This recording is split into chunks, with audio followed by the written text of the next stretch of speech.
कहानी परछाई। शहर की एक पुरानी कोठी थी। ऊंची दीवारें, भारी दरवाजे और हर कमरे में अजीब सी चुप्पी। वहीं रहती थी एक नौकरानी, गीता।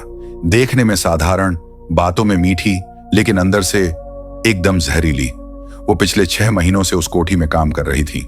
कोठी के मालिक का बेटा राघव जवान था, पढ़ा लिखा, शांत, अपने में रहने वाला।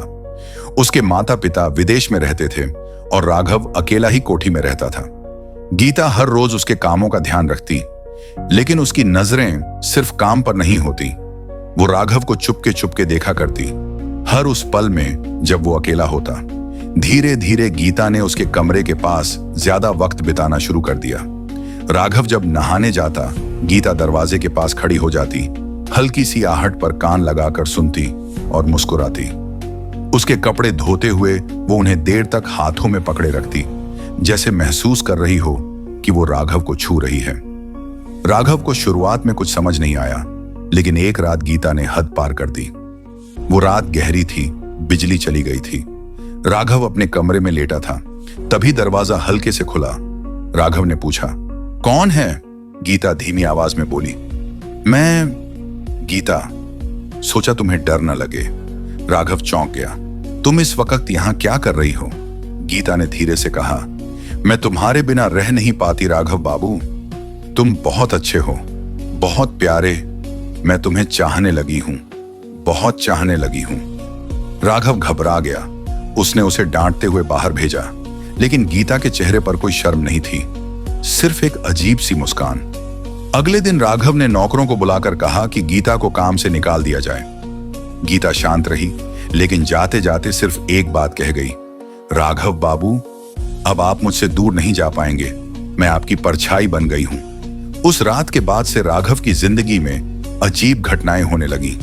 कोई उसके कमरे में घुस जाता, अलमारी अपने आप खुलती, उसके तकिए के नीचे गीता की बालियां मिलती और दीवारों पर लिपस्टिक से लिखा होता, मैं अब भी यही हूं। राघव ने पुलिस को बुलाया, सीसीटीवी लगवाया, लेकिन कुछ भी पकड़ में नहीं आया। कुछ दिन बाद गीता की लाश पास के कुएं से मिली, 3 दिन पुरानी, लेकिन तब तक कोठी में हर रात किसी के कदमों की आवाज आती रही और राघव अब भी हर आईने में एक और चेहरा देखता है, गीता का। समाप्त। राघव ने जब कुएं में गीता की लाश देखी तो उसके पैरों तले जमीन खिसक गई। वो समझ नहीं पा रहा था कि अगर गीता मर चुकी थी तो फिर उसकी परछाई क्यों अब भी उसे महसूस हो रही थी। कोठी का माहौल अब और भी डरावना हो चुका था। दीवारों पर नमी के बीच गीता की परछाई उभरती, जैसे दीवारों से झांकती हो। राघव अब सो भी नहीं पाता। हर रात कोई उसके कानों में फुसफुसाता, मैंने कहा था ना, मैं तुम्हारी परछाई बन गई हूं। एक रात राघव ने साहस करके सबूत जुटाने की ठानी। उसने अपने कमरे में छुपे कैमरे लगाए और पूरी रात जागता रहा। आधी रात के बाद कमरे का तापमान अचानक गिरने लगा। खिड़कियां अपने आप बंद हो गईं, कैमरे की लाइट झपकने लगी और तभी अलमारी की दरार से एक चेहरा झांका, वही गीता का। लेकिन इस बार वो वैसी नहीं थी जैसी असल जिंदगी में थी। उसकी आंखें सूनी, बाल बिखरे, चेहरे पर खून की लकीरें और होंठों पर वही मुस्कान। तुमने मुझे ठुकराया राघव, अब मैं तुम्हें कभी चैन से नहीं जीने दूंगी। तुमने सोचा मैं मर जाऊंगी और खत्म हो जाएगी ये कहानी। नहीं राघव, अब तो असली खेल शुरू होगा। राघव बेहोश हो गया। जब अगली सुबह होश आया तो देखा कमरे की दीवारों पर खून से लिखा था, तुम अब भी मेरे हो, और कैमरे की सारी रिकॉर्डिंग गायब थी। राघव अब मानसिक रूप से टूटने लगा था। किसी ने उसे सलाह दी कि एक तांत्रिक से मिले। तांत्रिक ने कोठी देखने के बाद कहा, ये आत्मा साधारण नहीं है, ये सिर्फ तुम्हें नहीं चाहती, ये तुम्हारे भीतर समा जाना चाहती है। इसे सिर्फ प्रेम नहीं, अधिकार चाहिए, स्थायी अधिकार, मरने के बाद भी। राघव ने पूजा रखवाई, हवन, मंत्र, तंत्र, सब कुछ हुआ, लेकिन आखिरी मंत्र के दौरान हवन कुंड से धुआं उठा और तांत्रिक की आंखें फट गईं। उसने चीखते हुए कहा, भागो, वो यहीं है, उसी के पीछे खड़ी है। राघव पीछे मुड़ा। गीता वहीं खड़ी थी, लेकिन अब वो धुएं में नहीं, हड्डियों और राख में लिपटी हुई थी। उसने तांत्रिक को घसीटा और वो वहीं दम तोड़ बैठा। राघव अब भागता हुआ कोठी से निकला, लेकिन कोठी के बाहर जाते ही उसका शरीर जम गया। किसी ने पीछे से कहा, मैंने कहा था ना राघव, मैं परछाई हूं, जहां रोशनी होगी मैं रहूंगी। और तभी राघव की आंखों में अंधेरा छा गया। कहते हैं अब कोठी में दो परछाइयां दिखती हैं, एक गीता की और दूसरी राघव की, जो अब किसी और कोठी में काम करने आई किसी और नौकरानी का इंतजार कर रही हैं। उस कोठी को अब सालों हो चुके हैं वीरान पड़े हुए। लोग उसे शापित हवेली कहते हैं। कई कोशिशें हुई उसे बेचने की, गिराने की, पर हर बार कोई ना कोई हादसा हो गया।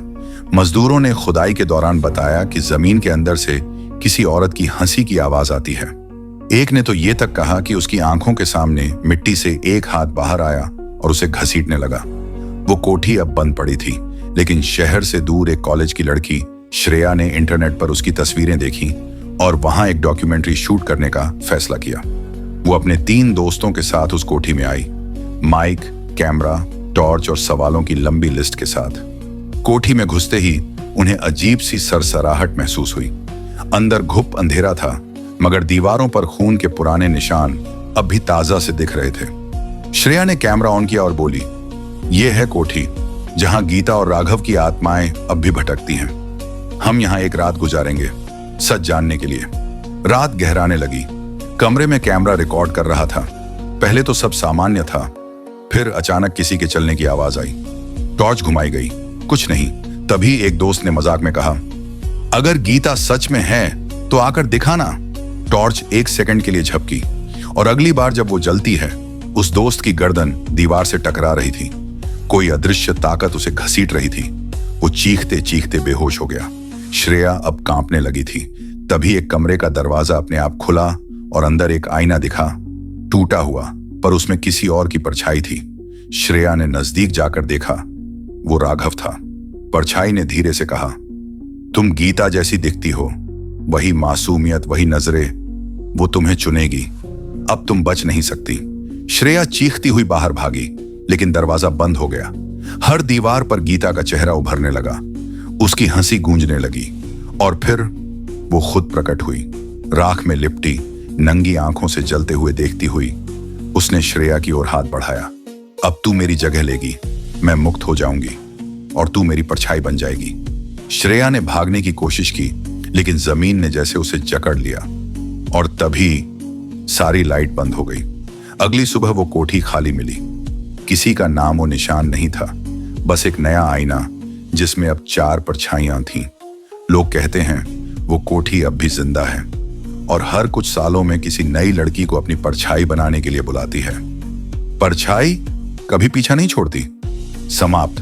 वो सुबह ठंडी थी, लेकिन श्रेया की मां के मन में अजीब बेचैनी थी। 3 दिन हो चुके थे। श्रेया का कोई पता नहीं था। पुलिस को शिकायत दी गई, दोस्तों के घर तलाश हुई, लेकिन कुछ नहीं मिला। श्रेया का मोबाइल आखिरी बार उसी वीरान कोठी के पास बंद हुआ था। पुलिस जब वहां पहुंची तो सिर्फ टूटा हुआ कैमरा और जमीन पर एक लाल रिबन मिला, जो श्रेया अपने बालों में बांधा करती थी। मामला ठंडे बस्ते में चला गया, लेकिन शहर में अजीब खबरें आने लगी। रात के वक्त जब लड़कियां अकेले घर लौटती तो किसी के साथ चलने की आहट सुनाई देती। कुछ ने बताया कि बाथरूम के आईने में उन्हें कोई और दिखाई देता था। लंबे बाल, गहरे काले कपड़े और आंखों में कुछ ऐसा जो इंसानी नहीं था। और फिर शुरू हुई मौतों की कड़ी। पहली थी कॉलेज की एक लड़की जो श्रेया की क्लासमेट थी। उसकी लाश उसकी ही अलमारी के अंदर उल्टी हालत में पड़ी मिली। चेहरे पर वही लाल रिबन बंधा था। दूसरी लड़की जो उस दिन कोठी के बाहर श्रेया का वीडियो शूट कर रही थी, वो कैमरा लिए पागल सी गलियों में दौड़ती मिली। वो बस इतना दोहराती रही, आईना मत देखो, वो तुम्हें अंदर खींच लेगी। अब केस फिर से खुला, पर इस बार केस कोई इंसान नहीं, एक आत्मा चला रही थी। गीता की आत्मा तो अब शांत हो गई थी, लेकिन श्रेया, वो अब गीता से भी ज्यादा खतरनाक बन चुकी थी। उसने अपनी जगह स्वीकार कर ली थी और उस कोठी को अब एक नई ताकत मिल चुकी थी। एक पढ़ी लिखी, स्मार्ट और तकनीक जानने वाली आत्मा जो अब इंटरनेट के जरिए भी फैलने लगी थी। जिस रात कोठी के बाहर लाइव स्ट्रीमिंग शुरू हुई, हजारों लोगों ने देखा। एक लड़की कैमरे की ओर झुकी और फुसफुसाई, तुमने मुझे देखा, अब मैं तुम्हारी परछाई बन जाऊंगी। उसके बाद जिसने भी वो वीडियो देखा, उसे सपनों में वही लाल रिबन बंधी परछाई नजर आने लगी। कुछ ने खुद को चोट पहुंचाई, कुछ पागल हो गए। आज भी वो कोठी वही है। अब उसका नाम है श्रेया की हवेली। और आईने, अब कोई भी घर, दफ्तर या होटल में शीशा देखते वक्त एक बार सोचता जरूर है, कहीं पीछे कोई परछाई तो नहीं। क्योंकि परछाई अब सिर्फ पीछा नहीं करती, वो अब अंदर समा जाती है। समाप्त।